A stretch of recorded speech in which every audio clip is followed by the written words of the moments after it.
Big TV భక్తి సమాచారం WhatsApp ఛానల్లో జాయిన్ అవ్వండి. అన్ని విశేషాలు ఎప్పటికప్పుడు తెలుసుకోండి. నమస్తే, వెల్కమ్ టు బిగ్ టీవీ. భూత శుద్ధి వివాహం అంటే ఏంటి? 2 రోజుల నుంచి కూడా చాలా మంది ఈ వివాహం అంటే ఏంటి, అసలు ఎక్కడ జరుపుకుంటారు ఏంటని తెలుసుకోవటానికి చాలా మంది ఇంట్రెస్ట్ చూపిస్తున్నారని చెప్పొచ్చు. మరి భూత శుద్ధి వివాహం అంటే ఏంటి, అసలు ఆ వివాహం ఎలా చేస్తారు, ఎక్కడ చేస్తారు, ఆ వివాహానికి సంబంధించి అనేక విషయాలు మనతో మాట్లాడడానికి ఇప్పుడు మనతో పాటు ఆధ్యాత్మిక గురువులు, తంత్ర మాంత్రికులు సుభాష్ శర్మ గురుగారు మనతో పాటు ఉన్నారు. వారితో మాట్లాడదాం. నమస్కారం గురుగారు. శ్రీమాత్రే నమః. గురుగారు, 2 రోజుల నుంచి కూడా భూత శుద్ధి వివాహం గురించి చాలా చర్చనీయాంశంగా మారిందని చెప్పొచ్చు. ఎందుకంటే సినీ నటి సమంత అలాగే రాజ్ ఇద్దరు కూడా పెళ్లి చేసుకోవడం జరిగింది. అసలు ఆ వివాహం అంటే ఏంటి గురూజీ? అంటే భూత శుద్ధి వివాహం అంటే ఏంటి, అసలు ఎవరు చేసుకోవచ్చు? తప్పకుండా తెలియజేస్తానమ్మా. వీక్షిస్తున్నటువంటి ప్రేక్షకులందరికీ శ్రీమాత్రే నమః, శ్రీ గురుభ్యో నమః. జ్ఞానినాంనపి చేతాంసి దేవి భగవతీ హిస బలాయ కృషమోహాయ మహామాయ ప్రయశ్చతి. మనకు ఎన్నో రకాలైనటువంటి వివాహ సాంప్రదాయాలు సనాతన ధర్మంలో ఉన్నాయి. అయితే ఇక్కడ ఉన్నటువంటి ధర్మ ఆచార ప్రకారము గాంధర్వ వివాహము, అలాగే రాక్షస వివాహము, అలాగే దేవతా వివాహము, అలాగే మానవ వివాహం, ఇలా ఒక్కొక్కరిలో ఒక్కొక్క పద్ధతి నిగూఢమైనటువంటి క్లుప్తంగా చెప్పబడినటువంటి రహస్యాలు ఎన్నో రకాలుగా చెప్పడం జరిగింది. అయితే ఇక్కడ మనకున్నటువంటి ఆచార వ్యవహారాదులలో భూతశుద్ధి వివాహం అనేటటువంటిది యోగ శాస్త్రంలో రచించబడినటువంటి, యోగ శాస్త్రంలో చెప్పబడినటువంటి ఒక పద్ధతి. ఇక్కడ భూతశుద్ధి అంటే భూతములు అని అంటే గనక పంచభూతాత్మికమైనటువంటి తత్వంలో గాలి, నీరు, నిప్పు, భూమి, ఆకాశము, ఈ పంచభూతాత్మకమైనటువంటి తత్వాలను శుద్ధి చేసేటటువంటి ప్రక్రియే యోగ సాధనలో భూతశుద్ధి వివాహము అని దానికి పేరు. ఇది కేవలము మీకు ఎక్కడా కనిపించదు. కేవలము ఇది ఒక ప్రదేశంలో మాత్రమే కనిపిస్తూ ఉంటుంది. అది ఎక్కడ అనేటటువంటిది మీ అందరికీ తెలుసు. అది ఒక ఆశ్రమంలో కనిపిస్తూ ఉంటుంది. అది బాబా గారి ఆశ్రమంలో కనిపిస్తూ ఉంటుంది. అలాగే ఇక్కడ ఉన్నటువంటి వ్యవహార సాంప్రదాయాల్లో భిన్నమైనటువంటి సాంప్రదాయాలు అక్కడ ఎన్నో రకాలుగా కనిపిస్తాయి. అదంతా కూడా యోగ శాస్త్రానికి ప్రతీకగా నిలబడినటువంటి అది ఆ యొక్క ఆశ్రమం అనేటటువంటిది ఉంటూ ఉంటుంది.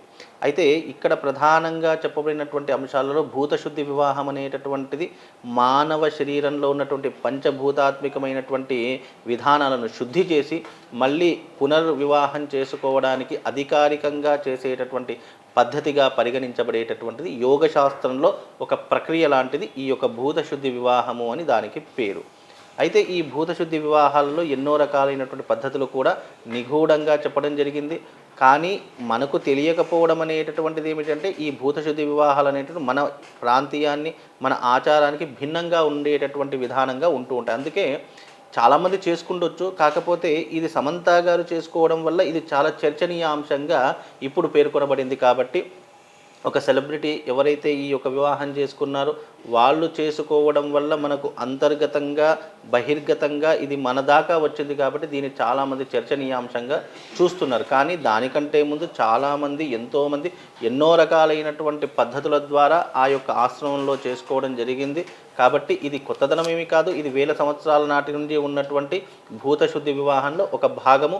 అది యోగ శాస్త్రంలో ఉన్నటువంటి ఒక భాగంగా పరిగణించబడుతుంది. కాబట్టి మనకు దాని గురించి ఇన్ని రోజుల వరకు తెలియదు. అది ఒక్కసారిగా బయటకు వచ్చేసరికి చాలామంది దీన్ని చర్చనీయాంశంగా పరిగణిస్తూ ఉన్నారు. కానీ అది వేల సంవత్సరాల నాటి నుండే ఉన్నది భూతశుద్ధి వివాహం అనేటటువంటి. ముఖ్యంగా భూతశుద్ధి అనేటటువంటిది దేనికి ఎక్కువగా వాడుతాము అనేటటువంటిది ఆలోచిస్తే గనక దేవతా ప్రతిష్టలకు, విగ్రహ ఆరాధనకు, అలాగే విగ్రహాలు ఏదైనా ఆలయంలో ఏదైనా అపశృతి జరిగింది, ఆలయంలో ఏదైనా ఇబ్బంది జరిగింది అనడానికి పంచభూతాత్మకమైనటువంటి శుద్ధి చేసేదాన్ని భూతశుద్ధి అని అంటారు. ఈ భూతశుద్ధి అనేటటువంటిది దేవతలకు ఎక్కువగా వాడేటటువంటి ప్రక్రియ. మానవ జీవితంలో ఆల్రెడీ సమంత గారికి ఒక వివాహం జరిగిన తర్వాత మానసికంగా, శారీరకంగా, ఆలోచనాపరంగా ఆమె శుద్ధి చేసుకోవడానికి, ఆమె అంతర్గత శుద్ధిని పెంపొందించుకోవడానికి చేసినటువంటి పద్ధతే భూతశుద్ధి వివాహం. ఇది కేవలము అంటే లింగ భైరవి ఆలయంలో తను చేసుకోవడం అనేది చాలా ప్రత్యేకంగా చూస్తున్నారని చెప్పొచ్చు. ఎందుకంటే తనకి ఎప్పుడైతే డిప్రెషన్లో ఉన్నప్పుడు కావచ్చు, లేకపోతే విడాకులు నాగ చైతన్య గారితో విడాకులు అయిన తర్వాత తను ఒక డిప్రెషన్లోకి వెళ్ళిపోయి ఆరోగ్య పరిస్థితి కూడా బాగాలేనప్పుడు ఆ ప్రదేశంలోకి వెళ్ళిన తర్వాత తను కొంచెం మనశ్శాంతిగా ఉన్నట్టు అలాంటివి కూడా కొన్ని పోస్టులు చేయడం జరిగింది. కాబట్టి అక్కడ చేసుకున్నారు ఈ వివాహం అనేది కూడా కొంచెం చర్చనీయాంశంగా మారిందని చెప్పి. ఆ ఆలయం గురించి కూడా ఒకసారి చెప్పండి. తప్పకుండా అమ్మా. అయితే వాస్తవానికి ఏమిటంటే ఈషా ఫౌండేషన్ అనేటటువంటిది ఒక పెద్ద సంస్థ, ఒక పెద్ద ఆశ్రమము. దాని గురించి కనుక చూసుకున్నట్టయితే అది ఎంతోమంది లక్షలాది మంది భక్తులకు అక్కడ చాలామంది విశ్వసించేటటువంటి వారికి ఈషా ఫౌండేషన్ అనేటటువంటిది ఒక ఆలయంగా మారింది. అయితే దీనిలో ఉన్నటువంటి ప్రతి ఒక్క అంశం కూడా ఏమిటి అని అంటే కనుక నమ్మే వాళ్లకు ప్రతిదీ కూడా ఉంటుంది. అయితే ఈషా ఫౌండేషన్లో ఉన్నటువంటి లింగ భైరవీ దేవి యొక్క ఆలయం అనేటటువంటిది చాలా గొప్పనైనటువంటిది. అక్కడ చాలామంది విశ్వసించేటటువంటి వాళ్ళు ఎన్నో రకాలుగా అక్కడ అమ్మవారిని నమ్మేటటువంటి వాళ్ళు లింగ భైరవి క్షేత్రంలో ఉన్నటువంటి గొప్పనైనటువంటి విధానాలు ఏంటంటే అక్కడ చాలామంది యోగ సూత్రము ద్వారా అంటే యోగ సూత్రము అంటే యోగ శాస్త్రంలో చెప్పినటువంటి పద్ధతుల ద్వారా ఈ యొక్క వివాహాన్ని చేసుకోవడం అనేటటువంటి జరుగుతుంది. అలాగే సమంత గారి యొక్క ఆరోగ్య విషయానికి వచ్చేసరికి సమంత గారికి ఉన్నటువంటి ఆరోగ్య సమస్య అందరికీ తెలిసినటువంటివి. దానిలో భాగంగా ఏం జరిగింది అని అంటే కనుక ఆమె అక్కడ ఎప్పుడైతే ఆ క్షేత్రానికి వెళ్ళి అక్కడ ఆ క్షేత్రంలో ఉన్నటువంటి పద్ధతులను పాటించి కొంతవరకు ఆరోగ్యాన్ని మెరుగు చేసుకుంది అని చెప్పి విశ్వసిస్తూ ఉంటారు. ఎన్నో రోజులుగా అక్కడ ఈషా ఫౌండేషన్లో ఆ సమంత గారు కూడా నమ్మకం ద్వారా ఎన్నో రకాలైనటువంటి ఫొటోస్ కూడా మనం చూసాము. అక్కడ ఎంతోమంది ఎన్నో రకాలుగా అక్కడ వెళ్ళి తమ యొక్క కష్టాలను దూరం చేసుకున్న వాళ్ళు కూడా చాలామంది ఉన్నారు. అంటే యోగ సూత్రంలో ఉన్నటువంటి కొన్ని పద్ధతుల ద్వారా కూడా మనలో ఉన్నటువంటి జీవాత్మను చైతన్యం చేసుకోవడానికి కూడా ఎన్నో రకాలైనటువంటి పద్ధతులు యోగ సూత్రంలో ఉన్నాయి. యోగ సూత్రంలో అంతర్గత భాగమే భూతశుద్ధి వివాహము అని దీనికి పేరండి. గురుగారు, ఎంతో ప్రాముఖ్యత ఉంది అనేది కూడా ఇప్పుడు మనకు తెలుస్తుంది. ఎందుకంటే అది మన పురాణాల్లో కూడా లేదు అని చెప్పి మీరు చెప్పడం జరిగింది. అయితే అంటే ముఖ్యంగా మన హిందూ ధర్మంలో చేసుకునే పెళ్ళికి ఆ వివాహానికి చాలా తేడా ఉన్నట్టుగా కూడా తెలుస్తుంది. అసలు అంటే మన హిందూ ధర్మంలో ఉన్నట్టుగా తాళి కట్టడం కావచ్చు, లేకపోతే జీలకర్ర బెల్లం పెట్టడం ఇలాంటివి ఏమీ కూడా లేవు. మరి ఆ విధానం ఎలా ఉంటుంది భూతశుద్ధి వివాహం అనేది ఒకసారి మీ మాటలో చెప్పండి. చాలా మంచి ప్రశ్న.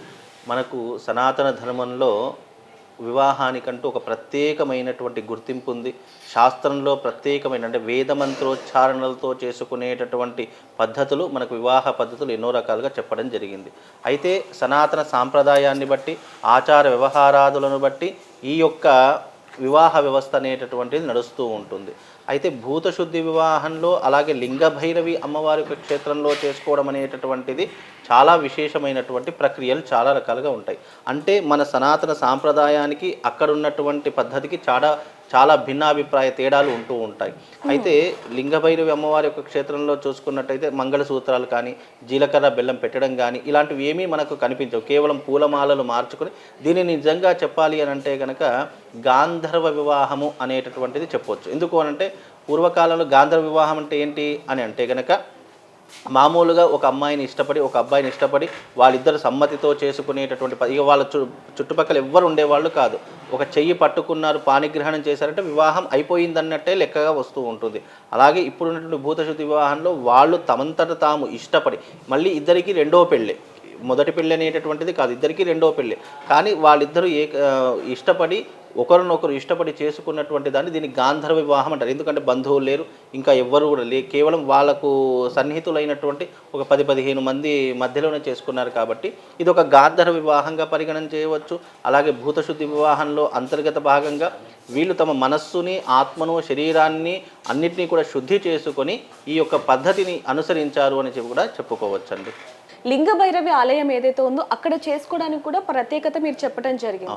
మరి ఇప్పటి నుంచి వాళ్ళ జీవితం ఏ విధంగా ఉండబోతుంది? ఎందుకంటే ప్రత్యేకమైన వివాహాన్ని వాళ్ళు కోరుకున్నారు, చేసుకున్నారు కాబట్టి వాళ్ళ వివాహం ఏ విధంగా ఉండబోతుంది అంటారు? అంటే వివాహం తర్వాత జీవితం. తప్పకుండా అండి. వివాహం అనేటటువంటిది ఇప్పుడు ఆల్రెడీ మన యొక్క చట్టం ప్రకారం వాళ్ళు ఇద్దరు విడాకులు తీసేసుకున్నారు. ఎవరి జీవితాన్ని వాళ్ళు అనుభవిస్తూ ఉన్నారు. ఒకసారి వివాహము తెగదెంపులైందంటే మళ్ళీ వివాహం చేసుకోకూడదని చెప్పేసి ఏ శాస్త్రంలో కూడా లేదు. అది శాస్త్రానుగుణంగా వాళ్ళు ఏదైతే పద్ధతి అనుసరించారో ఆ పద్ధతిని వాళ్ళు నమ్మి ఎవరిది వాళ్ళు వివాహం చేసుకున్నారు, ఎవరి దారిని వాళ్ళు వెళ్తూ ఉన్నారు. అయితే ఇక్కడ సమంత గారు ఇప్పుడు వివాహం చేసుకోవడం అనేటటువంటిది ఆమె వ్యక్తిగత అభిప్రాయం ద్వారా ఒకరినొకరు ఇష్టపడి చేసుకున్నారు. ఇష్టపడి చేసుకునేదానికి వాళ్ళిద్దరి యొక్క కాపురం బాగుండాలి, వాళ్ళ యొక్క జీవితం చాలా అన్యోన్యంగా ఉండాలని కోరుకుందాము. అలాగే దీనికి మళ్ళీ జాతకాలని చెప్పేసి మళ్ళీ దీనికి ఏదో పేరు వస్తుందని చెప్పేసి లేనిపోని ముడి పెట్టడం అనేటటువంటిది అయితే అది సమంజసమైనటువంటి పద్ధతి కాదు. ఎందుకంటే వ్యక్తిగత జీవితంలో ఎవరి సమస్యలు వాళ్ళకే ఉన్నాయి. వ్యక్తిగత జీవితంలో తొంగి చూడడం మొదలు పెట్టాము అని అంటే కనుక మనకంటే సమస్యలు చాలామందికి ఎక్కువగానే ఉంటూ ఉంటాయి తప్ప తక్కువేమీ లేవు. కానీ వ్యక్తిగత జీవితం అనేటటువంటిది వేరే, ప్రొఫెషనల్ కానీ పబ్లిసిటీ లైఫ్ కానీ ఇది వేరే ఉంటుంది. వ్యక్తిగత జీవితంలో తొంగి చూస్తే ప్రతి ఒక్క జీవితంలో వ్యక్తిగత సమస్యలు ఉంటూనే ఉంటాయి. కానీ సమంత గారి యొక్క క్రిటిసైజ్ చేయడం అనేటటువంటిది తప్పు. వాళ్ళు చక్కగా పెళ్లి చేసుకున్నారు, చక్కగా ఆనందంగా ఉంటున్నారు. వాళ్ళు ఇంకా మునుముందు ఇంకో ఎన్నో రకాలైనటువంటి ఆనందమైనటువంటి జీవితాన్ని గడపాలి అని కోరుకుందామే తప్ప అనవసరంగా దీనికి జాతకాలు ముడిపెట్టి మళ్ళీ ఎప్పుడు విడిపోతారు, మళ్ళీ వీళ్ళకి ఎప్పుడు ఎలాంటి పిల్లలు పుడతారు, మళ్ళీ వీళ్ళ లైఫ్ ఎలా ఉంటుంది, మళ్ళీ కలిసి ఉంటారా విడిపోతారా అనేటటువంటి అస్సలు చర్చలు చేయకండి. ఎందుకంటే ఒక ఇద్దరు కలిసి ఉండేటటువంటి జీవితాన్ని అనవసరంగా మనము మన మాటలతో కానీ లేదా మన ప్రవర్తనతో కానీ వాళ్ళని ఇబ్బంది పెట్టాము అంటే అది మహాపాతకంగా ఉంటూ ఉంటుంది. కాబట్టి జీవితంలో ఎప్పుడూ కూడా ఒక దాంపత్య జీవితంలోకి మూడో వ్యక్తి ఎంటర్ కాకూడదు. అలా అయ్యాడు అని అంటే కనుక అది విడిపోవడానికే దారి తీస్తుంది. కాబట్టి సమంత గారు హ్యాపీగా పెళ్లి చేసుకున్నారు, సంతోషంగా పెళ్లి చేసుకున్నారు. వాళ్ళ జీవితం 3 పువ్వులు 6 కాయలుగా వర్ధిల్లాలని కోరుకుందామే తప్ప అనవసరంగా వాటిని, ఎందుకంటే ఇప్పుడు సమంత గారు పెళ్లి చేసుకున్నారు, నాగ చైతన్య గారు కూడా పెళ్లి చేసుకున్నారు. కాబట్టి ఎవరి జీవితం వాళ్ళు హ్యాపీగా లైఫ్ని లీడ్ చేస్తూ ఉన్నారు. దాన్ని అనవసరంగా ట్రోలింగ్ చేస్తూ వాళ్ళ మీద బురద వెళ్ళేటటువంటి ప్రయత్నం చేస్తే అది మహాపాతకంగా ఉంటుంది. సమంత గారు చాలా ఆరోగ్యంగా ఉండాలి, చక్కగా భర్తతో కాపురం చేసి పిల్ల పాపలతో చాలా హ్యాపీగా ఉండాలని కోరుకోవాలే తప్ప అనవసరమైనటువంటి విషయాలు జాతకాల జోలికి అసలే వెళ్ళకండి. ఎందుకంటే ఇప్పుడు మీరు చాలామందికి చూస్తున్నారు, అన్నీ కలిసి కూడా పెళ్ళిళ్ళు చేసుకుంటున్నారు, అయినా విడిపోతూ ఉన్నారు. అది కర్మ అండి. కర్మ ఫలితం అనేటటువంటిది మనం ఎన్ని జాతకాలు చూసినా ఎన్ని రకాలైనటువంటి ప్రయత్నాలు చేసినా మనం అన్నీ కలిసిన జాతకాలు చూసినా విడిపోయినటువంటి పరిస్థితులు ఎన్నో రకాలుగా చూస్తున్నాము. కర్మానుసారేణ జాతక రూపం అని చెప్తూ ఉంటారు. అంటే కర్మ ఏ రకంగా ఉంటుంది జాతకం కూడా అదే రకంగా ఉంటుంది. కాబట్టి వాళ్ళకు విడిపోయేటటువంటి కర్మయోగం వచ్చింది, విడిపోయారు.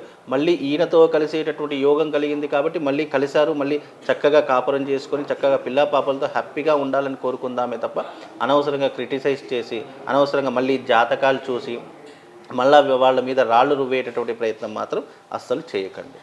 నిజంగానే గురుగారు, థ్యాంక్ యూ అండి. సో చూస్తున్నాం కదా, సమంత చేసుకున్న పెళ్ళి ఏదైనప్పటికీ కూడా తను ఆనందంగా, అంటే తన ఏదైతే గతంలో జరిగిన ఆ బాధలు కావచ్చు ఏవైతే ఉన్నాయో వాటి నుంచి బయటపడడానికి తను ఒక ప్రత్యేక నిర్ణయం తీసుకుందని చెప్పొచ్చు. భూతశుద్ధి వివాహం అనేది ఖచ్చితంగా తనకి మంచి జరుగుతుందని మనం కూడా నమ్ముతాం. అలాగే మరిన్ని వార్తల కోసం చూస్తూనే ఉండండి Big TV. For more videos like this, subscribe Big TV channel.